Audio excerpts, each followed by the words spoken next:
কখনো সোনালি পাতা গাছ থেকে খসিয়ে কিংবা বৃষ্টিতে ভিজে, আবার কখনো বা বরফে পড়ে গিয়ে পা পিছলিয়েই নিজেকে সামলে নিয়ে, আবার কখনো বা তীব্র রোদের দাবদাহে ঘেবে নিয়েও শেষ হয়ে গিয়ে এগিয়ে চলাই হচ্ছে জীবন।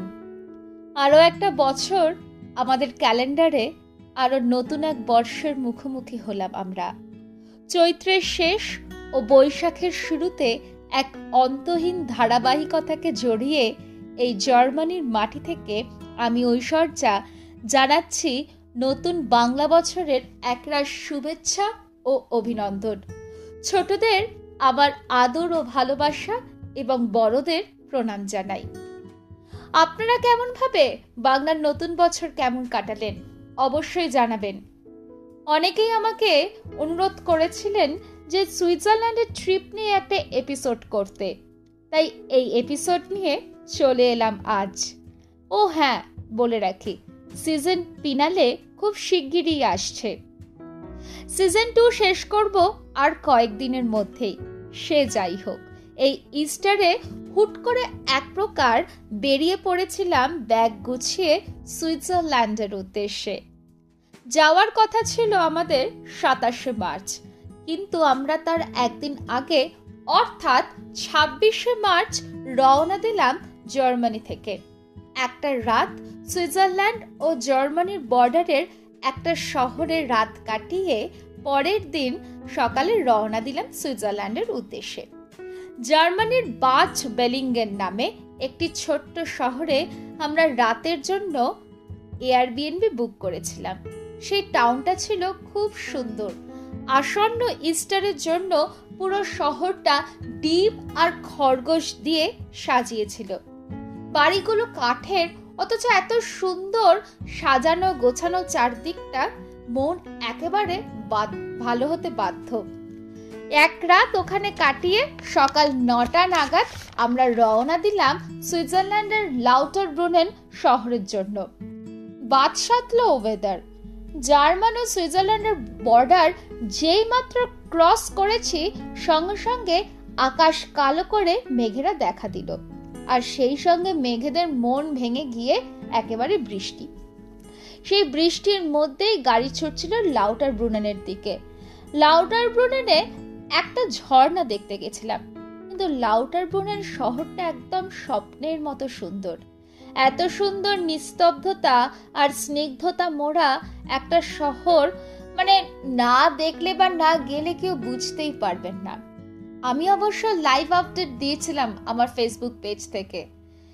জানি না কতটা সেই লাইভে ধরা পড়েছিল, কিন্তু একটা অন্যরকম সৌন্দর্য আছে। সুইজারল্যান্ড যে সত্যি ভূস্বর্গ, এত সুন্দর, চোখ জুড়োনো, তা আমি জন্মান্তরেও ভুলিব না। এই ডায়লগটা মনে আছে? এই ডায়লগটা ছিল আমাদের সেই সাগর সঙ্গমে নবকুমার পড়েছিলাম, সেইটা দেখে আর কি আমি ঝাড়লাম। ভালোই বলুন, মানে বেশ ভালো লাগছে না ব্যাপারটা? যাই হোক, তারপর ব্রিয়েন্সের দিকে গেলাম। ওয়েদারটা আবারও বিট্রে করলো একদম। প্রচন্ড বরফে আল্পস পর্বতমালা একদম ঢেকে গেল। তবে ব্রিয়েন্স লেক একেবারে ভীষণ সুন্দর, একটা অদ্ভুত সৌন্দর্য আছে। ব্রিয়েন্স লেকের ধার দিয়ে রোড ট্রিপ একদম অন্য রকমের এক অভিজ্ঞতা। ব্রিয়েন্সের এই এয়ারবিএনবিতেই আমরা রাত কাটানোর জন্য ওখানে বিশ্রাম নেব বলে ঠিক করেছিলাম। আগে থেকেই বুক করে নিয়েছিলাম। এক রাত বিশ্রাম নিয়ে সকালে সুইস ব্রেকফাস্ট সেরে চলে গেলাম গ্রিন্ডেলওয়াল্ডে। ব্রিয়েন্সের যে এয়ারবিএনবিতে আমরা সকালবেলা দেখতে পেলাম আল্পস পর্বতের একেবারে মেঘ কেটে গেছে। জানেন, মেঘ কেটে গিয়ে দেখলাম আল্পস পর্বতমালা আমার দিকে চেয়ে আছে। মনটা এক নিমেষে ভালো হয়ে গেল। কিন্তু যেই গাড়ি ছুটতে আবার শুরু হলো, বৃষ্টি আবার শুরু হলো। এমনই কপাল। গ্রিন্ডেলওয়াল্ড ঘুরে গ্রিন্ডেলওয়াল্ড ও থুন লেকের মাঝামাঝি একটা জায়গায় আমরা 5 দিনের এই ট্রিপের বাকি 3 দিনের জন্য এয়ারবিএনবি বুক করেছিলাম। জায়গাটার নাম হচ্ছে গেস্টস্টুয়াইক শোয়াইগার।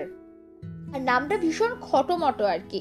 সেই জায়গাটা ছিল একেবারে মনোরম ক্লান্তিহীন একটা জায়গা। পরের 3 দিনের ওয়েদার একদম দুর্দান্ত ছিল। সূর্য দেবতা অবশেষে মুখ তুলে চেয়েছিলেন আমাদের পানে, এই ভেবেই আমি কৃতার্থ হয়েছিলাম। তারপরে থুনলেক, ইন্টারলাকেন আর মিউরেন ঘুরে সুইজারল্যান্ড ট্রিপ শেষ হলো একেবারে। এবারে বরফের জুংফ্রাও হলো না তো কি হয়েছে, এর পরের বার ঠিক যাব। আসলে আমার বাকেট লিস্টে ছিল সুইজারল্যান্ডের রোড ট্রিপ যাওয়া, তবে এবারে সেটা আমি সফল করতে পেরেছি ভেবে আনন্দে আমার মন একেবারে পুলকিত হয়ে গেছে। সুইস ভিলেজগুলো একেবারে ঘুরে দেখার মতো, এত সুন্দর করে ঘাস ছাটা মেনটেন্ড, রাস্তাঘাট এত চকচকে পরিষ্কার যেন মনে হচ্ছে রাস্তায় আপনি আপনার নিজের মুখ দেখতে পারবেন। প্রতিটা জায়গায় এত সুন্দর মিষ্টি পাহাড় ঘেরা, মানে মন আর নজর কাড়বেই, সেটা আর বলার অপেক্ষা রাখে না। প্রথমবারের জন্য গেছি বলে সুইজারল্যান্ড মানে একটা আলাদা উত্তেজনাই কাজ করছিল আমার মনের ভেতরে। রাজ অবশ্য আগে গেছিল ওর নিজের কনফারেন্সের জন্য অফিস থেকে। সুইজারল্যান্ড মানেই প্রথম মনে পড়ে আমাদের দেশের হিরো মানে হিরোইনরাই বেসিক্যালি যে আল্পসের পাদদেশে দশকের পর দশক আঁচল দুলিয়ে এবং হুড়িয়ে সুপারহিট গান গাইতে গাইতে বা নাচতে নাচতে প্রেম করছেন হিরোর সঙ্গে। কত যে হিট গান সে আপনি বা আমি দুজনেই জানি, সেটা আর বলছি না। সে যাই হোক, যেগুলো এবারের ইচ্ছে থাকা সত্ত্বেও হলো না বরফ আর বৃষ্টির জন্য, পরের বার জন্য সেগুলো তুলে রাখলাম। আজ এখানেই ইতি করার পালা। ফিরলাম সুইজারল্যান্ড থেকে জার্মানি একরাশ পজিটিভিটি নিয়ে। সবাই ভালো থাকবেন। ফিরছি আবার আগামী সপ্তাহে। কথা হবে প্রতি বৃহস্পতিবার। টাটা।